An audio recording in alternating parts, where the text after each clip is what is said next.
Paslon 01 Anda memiliki waktu 1 menit untuk bertanya.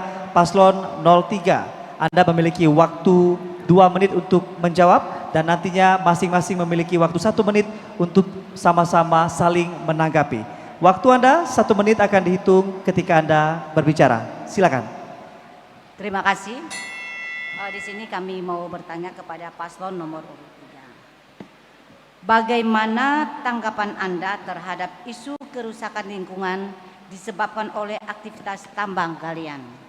Misalnya izin yang harusnya untuk galangan justru digunakan untuk penambangan pasir.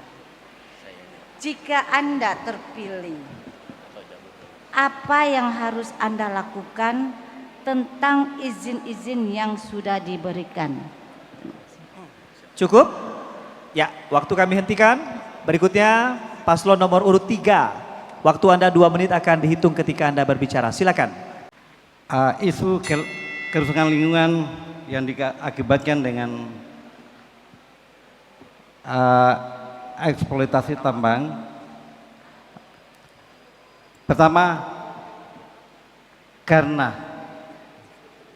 belum ada penertiban atau pengawasan mengenai perilaku atau pelaku usaha penambang, sehingga tidak terkontrol dan tidak diawasi oleh pemerintah. Kedua, bahwa pemerintah semestinya harus menerapkan atau menentukan regulasi yang jelas terhadap pelaku usaha tambang supaya bisa terkontrol dengan baik dan terawasi dengan maksimal.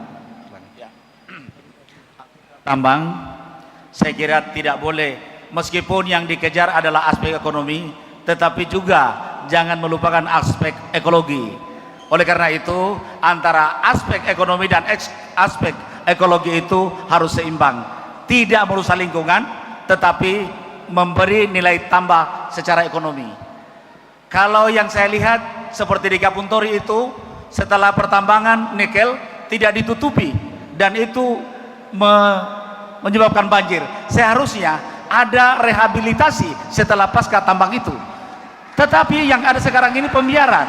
Oleh karena itu saya kira persoalan pembangunan itu penting, infrastruktur penting, tetapi aspek ekologi itu sangat penting untuk sustainable development goal.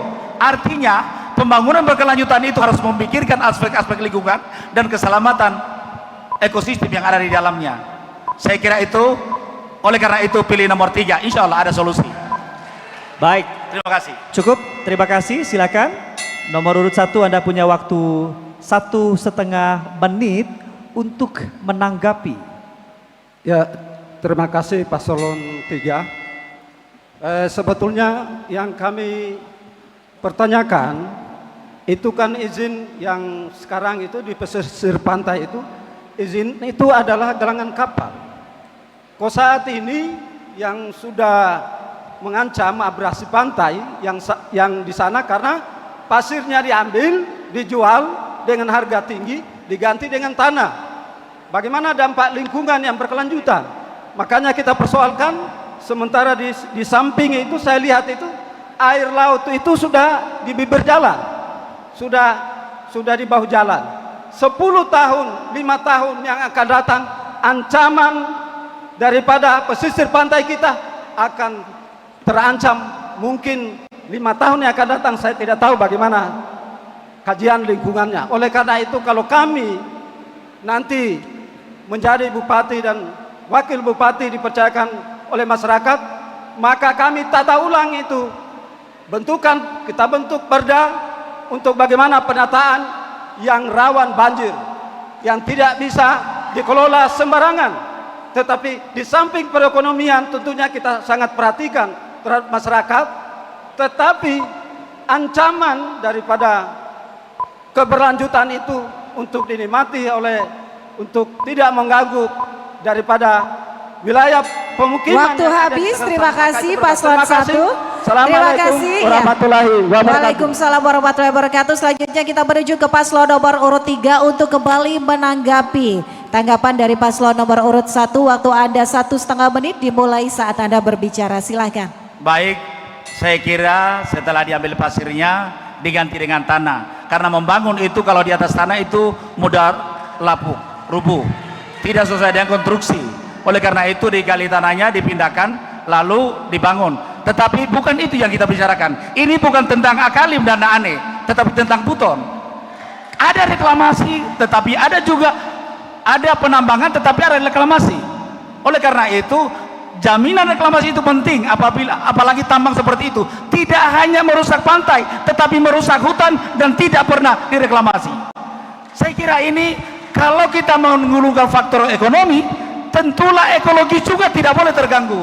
Karena ini pembangunan yang berbudaya itu adalah pembangunan yang berkelanjutan dan tidak boleh terhenti karena ulah seseorang. Jadi saya kira sebagai pengusaha dia tahu bagaimana caranya untuk melakukan yang terbaik.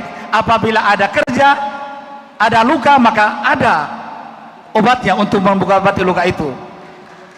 Karena ini kita bicara tentang peluang lapangan kerja dengan infrastruktur yang ada.